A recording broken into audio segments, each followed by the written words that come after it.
Hello everybody, welcome to my YouTube channel, Poverty Hill Adventures. Today's video is going to be another episode in Fishing Tales. This one would be episode number 5. We're going to start out fishing a section of this brook here that is catch and release only, artificials only. The water is just about perfect today. So I'm hoping that we can catch some fish here.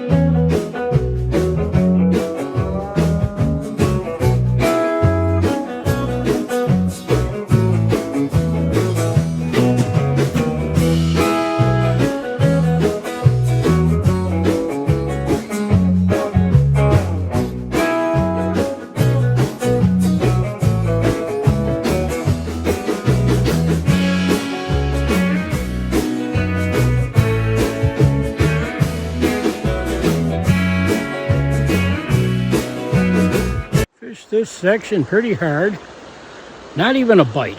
So headed off to a couple of small lakes that I know and see if we can do a little better there.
Caught a couple, not as many as I had hoped for.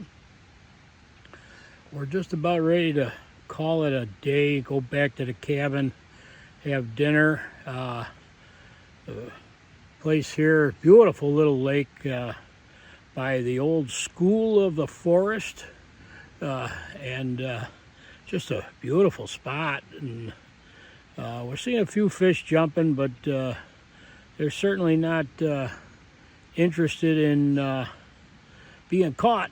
So gotta call it a day soon, go back, have dinner. Then we got a plan for tomorrow morning. Kevin and I are gonna fish a couple of spots tomorrow morning, a couple spots, one spot at least that we haven't fished yet this year. There we go. Okay. What do we got, Kev? Venison stew. Venison stew, boy. Doesn't that look good?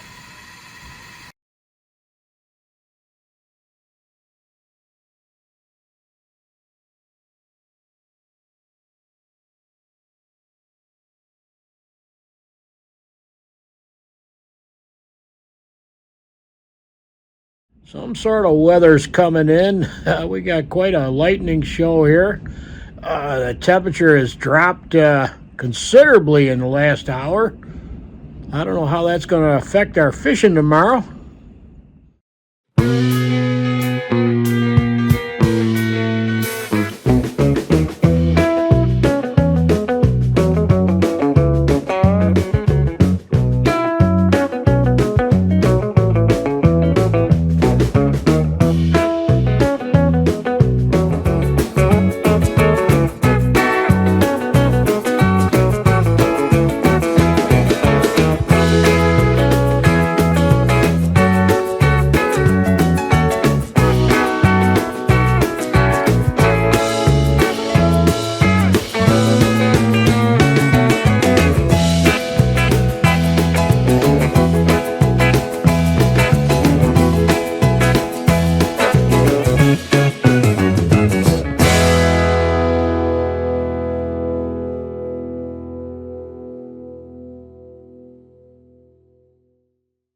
My ma was a single mother, raised 4 kids.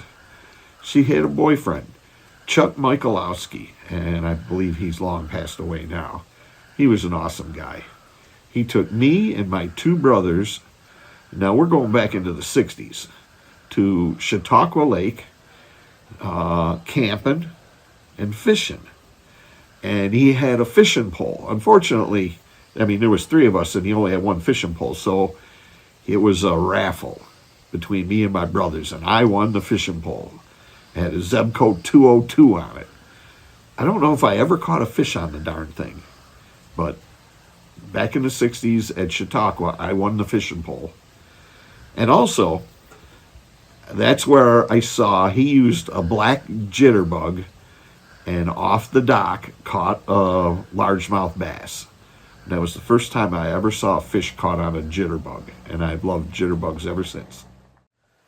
Well, I learned how to fish from my grandfather, and he was a very patient man because he'd take me fishing, and that was back in the days where you had those old bait casting reels, with the braided line on there, metal pole, and we'd go perch fishing in the Niagara River, and every other cast that I would cast out, I'd get a bird's nest, and he would very patiently undo my bird's nest, try to teach me how to cast.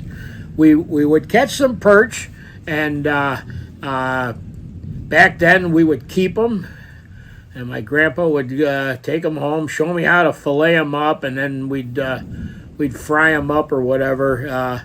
So I owe my love of fishing to my grandfather.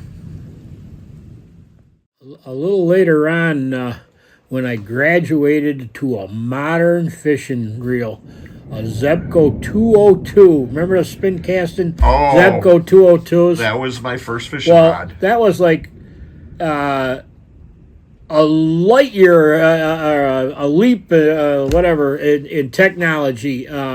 Went from that old frustrating bait casting reel to a push-button Zebco 202 with monofilament line. And by then I was old enough to go fishing with the other kids in the neighborhood. We'd ride our bikes up to the local creek and fish there. We all had Zebco 202s, and we'd go out the night before in the yard and collect night crawlers, and then we'd go up there and do some bobber fishing. I still enjoy bobber fishing. I mean, I still enjoy it all these years later. And that was how we spent our summers. I mean, there wasn't pretty much every day we'd go up to that local creek and catch some, little sunfish this big or a bullhead or whatever. And then a little later, for one of my birthdays, my mother and father bought me a Mitchell 300 spinning reel. Made in France, Mitchell 300 spinning reel. Well, that was about as cool as you could get. I still have that reel. It still works. I still take it out fishing. It's a fiberglass pole, a Mitchell 300 spinning reel. Still works all these years later. And I got a lot of fond memories of back then, and I'm trying to pass on those memories to my grandson Michael, and he's becoming quite a fisherman. He's a good fisherman, and we have a lot of fun when we go out. Chased by the nuns.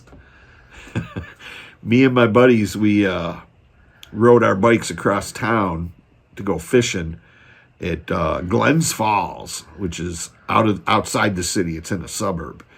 And we fished down the creek a little ways. I'm sure we caught some fish, but we found ourselves way down the creek, and there was an old nunnery back there. And we were fishing, and we noticed these trees with these huge apples on them. So we thought, wow, those look pretty good. So we went and we were getting ourselves some apples, and well, apparently we weren't supposed to be there because the nuns chased us out. And we got on our bikes, and we hit out on the lamb, and we raced out of there with a bag full of apples. And well, we had a better deal in mind. On the way home, we stopped at a Freezer Queen and traded the apples for ice cream. One of the kids in my neighborhood that I used to go fishing at, or fishing with, his family had a cabin on a little lake, and there was real good bass fishing at that lake. But it was there was no shore access there. They wouldn't allow you to fish from the shore. You had to fish from a boat on this lake, believe it or not. And their cabin, although it was on the lake, they did not have access to the lake shore. And we, the one day, were camping out at his cabin, and we went down, and we kind of snuck in, and we were fishing from the shore there, and we caught some fish. We caught, we caught some bass, and we were having a ball, and evidently some of the boaters who had access to the lake called the conservation officer on us, and we were paid a visit by the conservation officer, which was quite an intimidating experience for a little kid, and he wanted to know why we were there, and that we knew better, that you weren't supposed to fish there, but we did catch some fish, and it was quite an experience meeting the conservation officer. At that little local creek that we used to fish, me and my buddies from the neighborhood, there were some enormous carp in there. Enormous. They were, I don't know, a couple feet long, big fat carp. And we would make dough balls out of bread, and we'd squeeze that on the hook, cast it out there. Well, if you got the dough ball to float just by the mouth of that carp, they would inhale it, and here we are, little kids, reeling in these giant carp. We didn't keep them or anything, but we would let them go. But I wish I had some pictures of back then. So when you're a kid, and you're riding your bike, sometimes the rules don't apply. At least you think they don't apply. And I remember riding our bike into a spot, and it was all fenced in, but not us, but someone else there was a place where you could get in. They had broken the fence or something, so we'd ride in, and it was all swampy and woods, and you'd have to walk the trail back in there. But what a spot. It had huge bass, and we would catch really, really big bass there. But sometimes when you're walking in, you'd walk by, and off in the middle of all this lush greenery, there was a spot where there was a rusted out barrel and everything was orange, the mud and everything. Or you might see a barrel floating in the water. Well, we didn't think nothing of it. We were 8, 9 years old. Well, when I grew up and the DEC got a hold of those people, turned out it was a toxic landfill. And we were catching something in there made those bass grow really big. Got an early start to the day. We're headed to do some fishing at a little small little lake. Got to be careful on these roads early in the morning. Come around a corner and there'd be a deer or a bear or whatever in the road, so got to be a little careful, and hopefully the fish are gonna be biting this morning. We've got the lake all to ourselves with the exception of 3 ducks, and there's a beaver swimming out there that you probably can't see on the camera.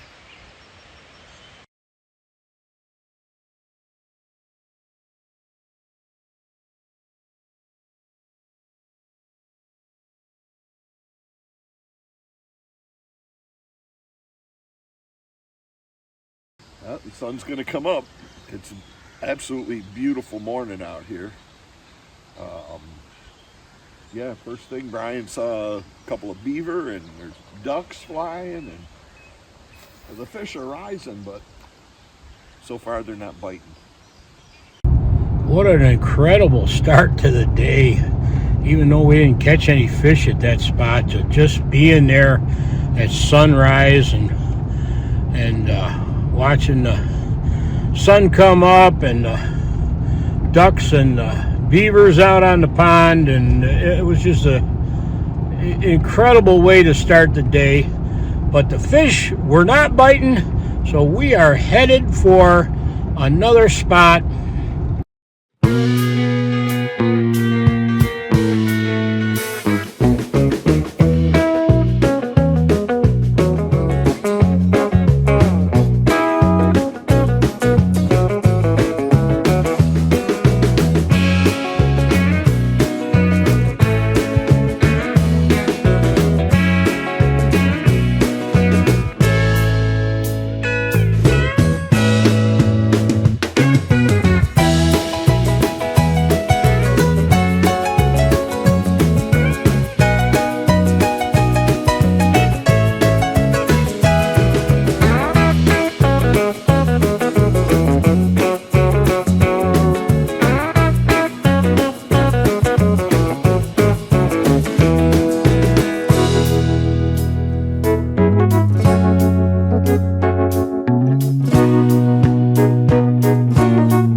Temperature is dropping. The weatherman's saying that we're going to get some accumulations of snow this afternoon. Kevin and I are going to quit fishing here. We got one more spot to stop at, then we're going to call it a day.